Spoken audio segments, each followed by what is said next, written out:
Hello, welcome to the winter box. I hope that you are enjoying the slower pace that the boxes are coming and the possibility of having a bigger box that you can unpeel in your own time. This little video is about our natural dyeing kit, which is inside the box. You will find a napkin of varying size and material.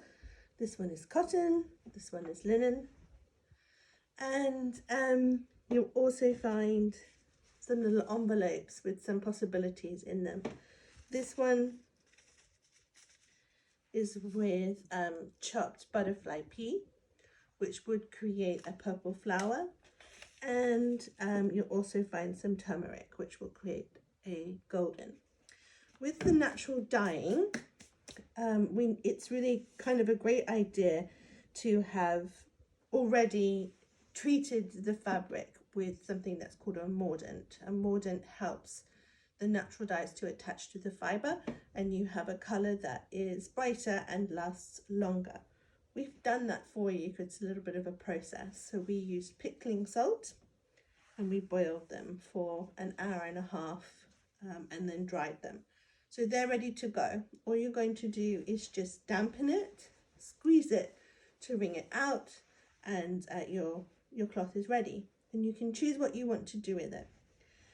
You can use a solid color powder like the turmeric, and you can dye it golden, or you can use beetroot if you have beetroot in the fridge, or some walnuts shells if you have walnut shells, onion peel, avocado pips. There's so many possibilities. There are two natural dyers I really love. One is Tuck It In Quilts. I'll tag it. Her name's Lucy, and she's really lovely and she makes such beautiful things. And also Kaylee with Bilino Apparel. So I will tag both of them after this. But yes, so with your cloth, you can decide, do you want to have a napkin that is one color, or do you want to have a bundle dye with different patterns of flowers?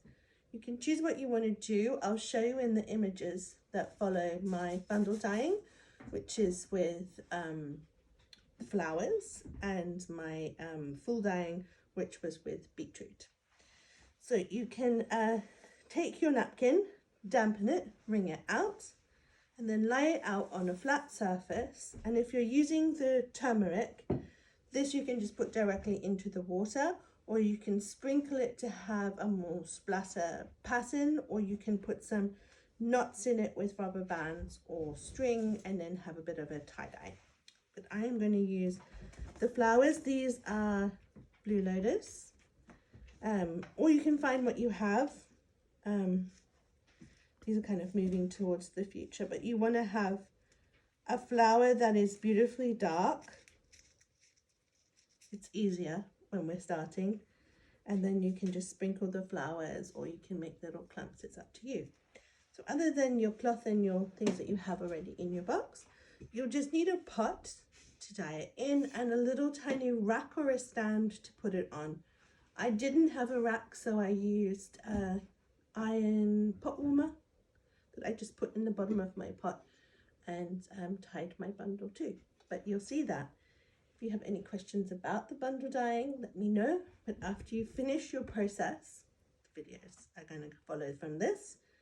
You just rinse it through, wash it through one time, and it's ready to keep. And we can have it on our table as we move through this journey of this year, which is very much centered around taking more time within the seasons, but taking more time within our day and at our table, and how just even making the connection or switch to having more time then creates more possibility for nourishment. I hope you enjoy it. I really enjoyed it, and I find it something different. I did it as a quiet process, so I was really centered in myself and what I was doing, and it really kind of quieted my mind, and I found it really enriching. So I hope you do too. So we're going to start by dampening our cloth just in some cool water and wringing it out.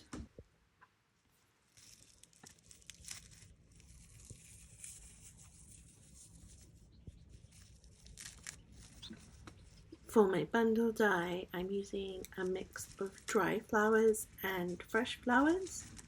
The dry flowers are Blue Lotus. I did want to have Butterfly Pea, but I couldn't find them on the day.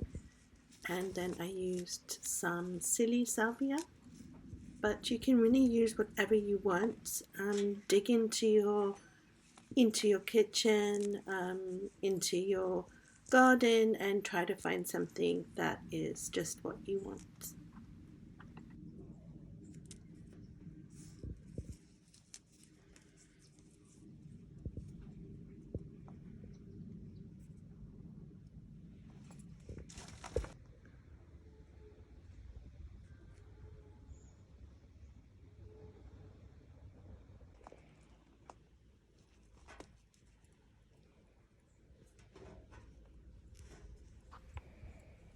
Once you have distributed flowers through your cloth how you'd like them to kind of be, you then need to roll it up into a very tight bun. So rolling it across first and then turning the edges into a little snail. So you want to be quite tight and make sure you get all of the ends in, and that way we're keeping the flowers in the place that they were intended to be.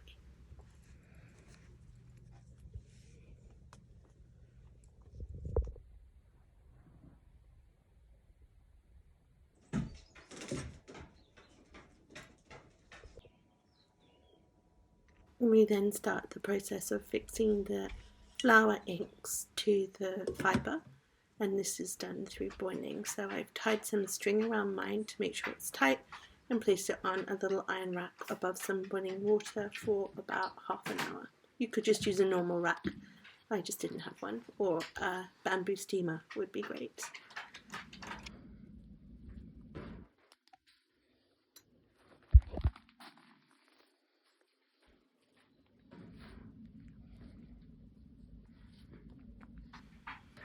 This is the really exciting part where we get to see what has been created through the process, and it always feels like a surprise. You can see that the inks have fixed into the linen and we have some flecks of the yellow.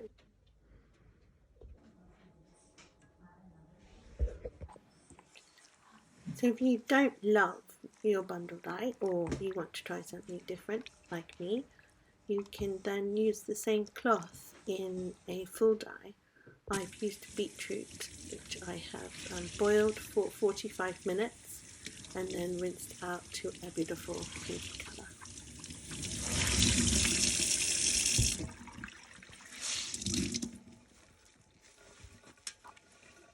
When you're using a full dye with something like a beetroot or a turmeric, you will need to give it a wash in the machine or by hand once through before you use them, just to fix the colour and then to dry them. I would recommend doing it with the bundle dyes as well, and then you don't have any staining that you don't want. Here.